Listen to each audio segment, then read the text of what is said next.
Welcome to the Deep Dive. This is where we plunge right into a topic, pull out the most important insights, maybe some surprising facts too, just for you. Today, we're setting our sights on Africa, a continent that's just, well, it's buzzing with change, with opportunity. Our goal, to unpack key insights from some really interesting source material and get a sense of where Africa's really headed. Yeah, and the source we're digging into today, it's a great piece from Africa.com called 10 Top Trends in Africa. And it really gives a compelling snapshot, of what's happening, what we can anticipate across all sorts of areas, culture, business, you name it. Exactly. So our mission here is to cut through the noise, find those essential nuggets of knowledge, and help you understand the dynamic trajectory of this incredible continent. Okay, let's dive in. We thought we'd start with a demographic that's undeniably shaping the continent's future. Africa's youth, we're talking about approximately 200 million people aged between 15 and 24. That's just an enormous pool of energy. So the big question is, what are these young people actually doing to shape their own destinies? Well, what's really compelling, I think, is that this generation, they aren't just waiting around for change. They're actively driving it. We're seeing this really powerful trend.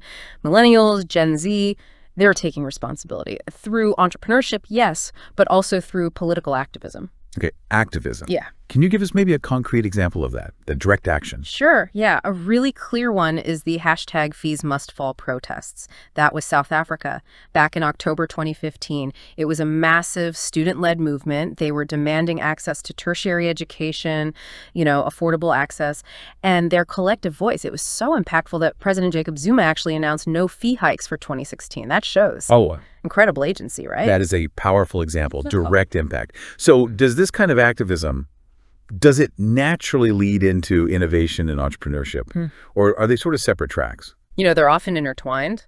Think about Joseph Kuria and Daniel Onyango, two university students, Nairobi, Kenya. So after a UN project put in paved roads in their neighborhood, which wasn't congested before, interestingly, they saw an opportunity. They started Hope Raisers. It's a skating sports program. Huh. Yeah. And it grew to be one of East Africa's largest. It gave young people something positive to do, kept them out of trouble. That's really ingenious, just seeing a need and creating a solution like that. Are there other examples, sort of community-led initiatives using maybe unique approaches? Oh, absolutely. There's Puro Okela Obab in Juba, South Sudan. He opened a kickboxing practice at the Juba Youth Training Center. His goal was to use the sport to, break down stereotypes, tribal differences. And he was actually instrumental in getting South Sudan accepted into the World Kickboxing Federation after independence in 2011. So the core insight here, it's that Africa's youth aren't just a demographic statistic. They're a potent force, self-directed. And they're often finding ways around the traditional systems. It's this powerful model of grassroots innovation, direct action. It's shaping things from the ground up. Right. It's clear they're a driving force, not just in activism and innovation, but really shaping the economy, the culture. And speaking of powerful economic forces, let's pivot a bit. From youth empowerment to some of these big economic and social shifts, let's start with an industry you might not immediately think of as a powerhouse. Oh, yeah, the African hair industry. It's huge. Estimated to be worth something like $6 billion. It's staggering. To give you some context, African women, particularly in places like Nigeria, South Africa, Cameroon, they reportedly spent around $1.1 billion just on hair products, shampoos, lotions, that sort of thing. And that was just in the 2014 financial year. $1 billion just on products. So is it just about shampoos and conditioners, or does it go further? Like weaves, extensions, what's the deal there? Oh, it definitely extends further. The dry hair market, so that's your weaves, extensions, wigs, that alone is estimated at $6 million. And it's big enough that it's attracted multinationals. L'Oreal, Unilever, they're in there. And the demand for, say, Indian and Brazilian hair extensions, it just keeps growing. That specific market is worth maybe $600 million. Wow. Yeah. And a big reason is they last longer. You can reuse them, unlike a lot of synthetic options. And celebrities, of course, play a role, like South Africa's Bonang Mathiba. She's popularized brands through social media. But there's a counter trend, too, isn't there? This whole natural hair movement. You see millennials, especially, increasingly embracing their natural hair, moving away from extensions. And celebrities are part of that, too, like Kenya's Sarah Hezen, South Africa's Pearl Thusi. She even launched her own hair care line, Afro Botanics, and Nigeria's Asa. They've all helped make natural hair look, well, sleek and modern. Right. And this industry, it shows this interesting duality. On one hand, it's a massive engine for jobs, especially for women in the informal sector. You see countless salons, even tiny makeshift ones on city streets. It provides crucial economic pathways. But at the same time, you've got this cultural shift, the natural hair movement becoming a symbol of identity, self-acceptance, maybe even a subtle defiance against old beauty standards. It's an economic powerhouse, sure, but with really deep cultural resonance. Yeah, that natural hair movement feels like more than just style. It's about identity, autonomy. And it connects, doesn't it, to this much broader, deeper conversation happening across Africa, the focus on women's rights and empowerment. I mean, Africa is home to over 600 million women. That's more than half the population. And most are under 25. Historically, they've faced significant economic exclusion, discrimination, limited public roles, harmful practices. Exactly. And the source material really highlights how this is being actively addressed now. You have the 8th African Union Gender Pre-Summit, for instance, reiterating the Agenda 2063 framework for women's rights. Agenda 2063, that's basically the AU's long-term vision, right, for a prosperous, integrated continent. And a key part of that is women having the right to own property, inherit property, sign contracts, own businesses. The goal is even for women to hold half of all managerial positions. And crucially, eradicating harmful practices. Those sound like really significant goals in legislation and representation. What about the immediate impacts? Are we seeing changes on the ground? We are seeing tangible steps. Zimbabwe's Constitutional Court, for example, they outlawed marriage for anyone under 18. That's a huge step against coerced child marriage. And just last December, Gambia passed a bill criminalizing female genital mutilation. The penalties are serious, up to life imprisonment. Wow. Yeah. And beyond legislation, we're seeing more women in key positions. In government, in policing, in business leadership, across the continent. It's a powerful shift. That really does sound transformative. Okay. Shifting gears slightly, education. How are Africa's educational systems adapting, preparing for this sort of future-forward continent we're talking about? Well, education systems are definitely set to change, or are changing, to adapt to global economic shifts. There's a stronger focus now on subjects like math, science, economics, accounting, business science, the skills needed globally. Because industries like healthcare, engineering, semiconductors, they're booming worldwide. Africa, though, currently lags a bit in STEM research. The region accounts for only about 29% of research output, if you exclude South Africa. Compare that to Malaysia, which was at 68% back in 2003, and they had similar outputs back then. So that's not just a challenge, is it? It's a huge opportunity, especially for policymakers. And you mentioned the diaspora, the impact of people returning. Their contributions are really boosting the quality and quantity of research in sub-Saharan Africa, right? Exactly. That's a major factor. And there are some really innovative educational models emerging, too. One that stands out is the African Leadership Academy. It's in Johannesburg, South Africa. It's a 2-year pre-university program for talented 16 to 19-year-olds from all over the continent. The curriculum is multidisciplinary: English, math, sure, but also entrepreneurial leadership, African studies, writing, and rhetoric. They even have their own university now in Mauritius. So they're building this whole pathway for African talent based in Africa. That sounds like a fantastic model for nurturing future leaders. Yeah. Okay, speaking of the future, let's shift again. Let's talk about crucial infrastructure development, technological innovation, things really driving growth. Renewable energy, for instance, huge potential there, right? Oh, absolutely huge. Despite the fact that 600 million people still lack electricity, Africa's potential for alternative energy generation is incredibly high. Just look at the projections. Sub-Saharan Africa's power consumption is expected to hit something like 1,600 terawatt hours by 2040. 1,600 terawatt hours. Yeah, which is 4 times the level in 2010. To put that in perspective, 1,600 terawatt hours is roughly what India consumes today, the whole country. So that gives you a sense of the immense growth and opportunity ahead. That's an enormous leap, because right now, only 7 countries have electricity access over 50%. The rest average around 20% grid access, and even then it can be patchy. But the forecast, you're saying 70% to 80% access via renewables by 2040.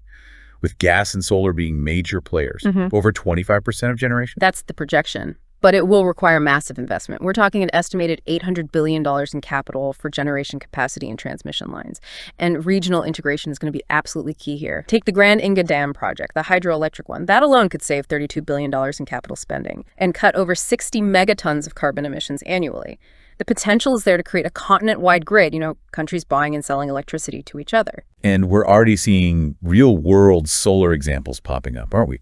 like Morocco's Ouarzazate solar plant that uses mirror technology, right? Yeah. So it can even generate power after sunset. Mm-hmm. And then there's Mkope in Kenya. That's fascinating. They've connected, 300,000 households? With pay-as-you-go solar, it works out to about 45 cents a year after an initial $35 payment. And the kit includes the panel, lights, flashlight, radio, phone adapters. That's practical power making a real difference. It really is. And crucially, gas is also a big part of the picture. Predicted to be over 40% of renewable electricity, specifically biogenic methane. So methane extracted from sources like cow manure. Cow manure. Yeah. I mean, think about it. Agriculture is 32% of Africa's GDP. Yeah. It shows that innovative thinking, leveraging existing abundant resources. And you can't talk solar in Africa without mentioning Akon, the U.S. rapper. His Akon Lighting Africa initiative, launched back in 2014, aiming to bring solar power to 14 countries. He even started the Selectra Solar Academy in Mali, training young people in renewables. So Akon's initiative really highlights how innovation is tackling basic needs, like energy access. But technology's impact, and it goes way beyond infrastructure, right? It's also reshaping leisure, entertainment. Gaming, for example, is becoming a massive force. Oh, definitely. The video gaming industry is set to be huge. Major markets already exist. South Africa, for example, generated around $181 million in revenue back in 2013. Nigeria, $71 million. Kenya, $44 million. And it's not just people playing games, it's creation too, right? Local content. Yeah. Like Cameroonian and Kiro Games, they weave African folklore into their games. And Nigeria's Comic Republic, creating their own Africa's Avengers. That's cool. There's even a professional league now, Telkom's Digital Gaming League, with a $63,000 prize, recognizing esports as a profession. That really puts Africa on the map globally. It does. And mobile phones continue to dominate the digital scene. There are already 500 million mobile users, projected to hit 1 billion mobile broadband connections by 2020. So naturally, mobile phone games, even text-based games, remain really popular, partly because of, connectivity issues sometimes. Right. And another huge area has got to be e-learning. The potential there seems massive. Educating Africa's, 17 million out-of-school children, providing web-based material, maybe on solar-powered tablets, especially reaching rural areas. That feels like a game changer for educational access. It really does. And the innovation isn't just digital. Look at Kira Motors in Uganda. They created the Kayula prototype electric bus. And get this, it recharges via solar panels on its roof. Extends its range. Ah, that's clever. Yeah, combining renewable energy and transport like that. Very forward-thinking. And meanwhile, the mobile boom just keeps going, doesn't it? Across the board. Phone sales, content consumption services like iKoro TV, Netflix are there now, messaging apps, e-commerce, all happening on mobile. And I read that content companies are finding ways around internet issues, offering downloads, partnering with telecoms. Exactly. They have to be creative. So if you zoom out, the whole picture shows a continent finding these really ingenious ways to overcome infrastructure challenges, connectivity gaps, often using localized innovation, sometimes leapfrogging older technologies entirely. It's a perfect way to put it. And that ingenuity, that growing confidence, it leads us nicely to Africa's increasing influence on the world stage, both in global institutions and through its really vibrant culture. What are we seeing in terms of, say, prominence in global institutions? Well, we're definitely seeing Africa pushing for more influence. You've had calls from leaders like Zimbabwe's President Robert Mugabe, Equatorial Guinea's President Teodoro Obiang Nguema Mbasogo. They've both called for Africa to have at least 2 permanent seats on the UN Security Council with veto power. That signals a growing assertiveness about global governance, Africa wanting its rightful place at the table. And it's not just the UN, is it? I remember South African businessman Tokyo Sexwell ran for FIFA president. And his platform included advocating for an African or Asian leader to bring more diversity to the organization. So it's this demand for representation, for leadership in global bodies across the spectrum. Precisely. And this growing prominence extends really powerfully into entertainment, arts, culture, resonating globally. The recognition is definitely increasing. In film, you had the South African movie Tsotsi winning an Oscar way back in 2006. More recently, Ayanda and the Mechanic from 2015, that got picked up for U.S. distribution by Ava DuVernay. Oh, interesting. Yeah. And of course, you can't ignore Lupita Nyong'o. Her Oscar for 12 Years a Slave, her status as a fashion icon, huge global impact. Absolutely. And we can't forget, as the source puts it, U.S. President Barack Obama, with his Kenyan heritage, described as one of Africa's greatest exports. The source points to Nigeria, huge population, over 185 million, East Africa, Morocco, Egypt, South Africa. These are key cultural export regions. Even Vogue magazine recognized Lagosian street style as an upcoming trend.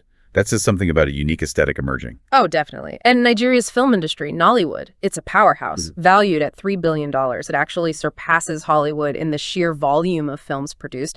And you're seeing digital startups like Arco TV, they're creating subscription video on-demand services, which is smart, right? It helps combat piracy, digitizes the industry, makes it more accessible globally. Yeah, that's a great example of tech tackling a challenge like piracy directly while expanding reach. And the big global streaming services they've noticed. Netflix, Showmax, they've launched in Africa now. And mobile is becoming the main way people watch content, especially somewhere like Nigeria. So companies are adapting, offering downloads, working with telecoms, like we said. And the music scene. African music is blowing up globally. You have WizKid's Ojulegba remix with Drake and Skipta. That was huge. Don Jazzy, he's been instrumental, working with artists like Tiwa Savage, even collaborating with Jay-Z and Kanye West. D'banj was the first Nigerian artist signed to Kanye's GOOD music label. Davido signed a major deal with Sony BMG, even South Africa's AKA. He was selected for BBC One Extra's Hot for 2016 list. The reach is undeniable. It really is a testament to the creative energy. And look, Trevor Noah, making history is the first African host of The Daily Show. That's massive. Plus, 4 African acts performed at Coachella recently, Black Coffee, IBI, and Bongwana star Young Fathers. That's a significant presence on a major global stage. Absolutely. And finally, we really need to touch on the growth of China in Africa. That relationship is expanding incredibly rapidly. There was a $60 million investment agreement between the African Union and China announced $60 billion in loans and export credits. Right, and it's not just financial, is it? Zimbabwe adopted the Chinese yuan as its reserve currency. China is its largest exporter. But there's a cultural influence, too, that the source mentions. Talk of Mandarin potentially being included in African school curricula. South Africa apparently got a $2 million investment from China for educational programs. Yeah, and what's really striking, over 1 million Chinese citizens have moved to Africa since 2001. 1 million. Over 1 million. And that influx inevitably is having a profound impact on language, food, clothing styles, family structures, even religion, holidays like Chinese New Year being observed. It's drawing parallels to the historical cultural influences of, say, the French or the Portuguese. It's this really dynamic, ongoing exchange. Wow. We've covered so much ground today, really dived into Africa's current path, from the incredible power of its youth driving activism, driving entrepreneurship, to these big economic and social shifts like in the beauty industry and major progress in women's rights, education. Then we looked at crucial infrastructure, especially renewables, and how tech is just transforming digital life innovation. And finally, Africa's growing global prominence and that fascinating cultural exchange with China. It's a lot.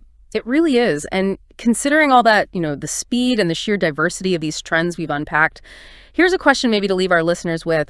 What single trend do you think holds the most potential? The most potential to fundamentally transform the daily life of an average person right across the African continent in the coming years? That is definitely something to think about. A great question. Well, thank you for joining us on this deep dive. We really hope it sparked some interest, maybe inspired you to continue your own exploration of Africa's incredibly dynamic future.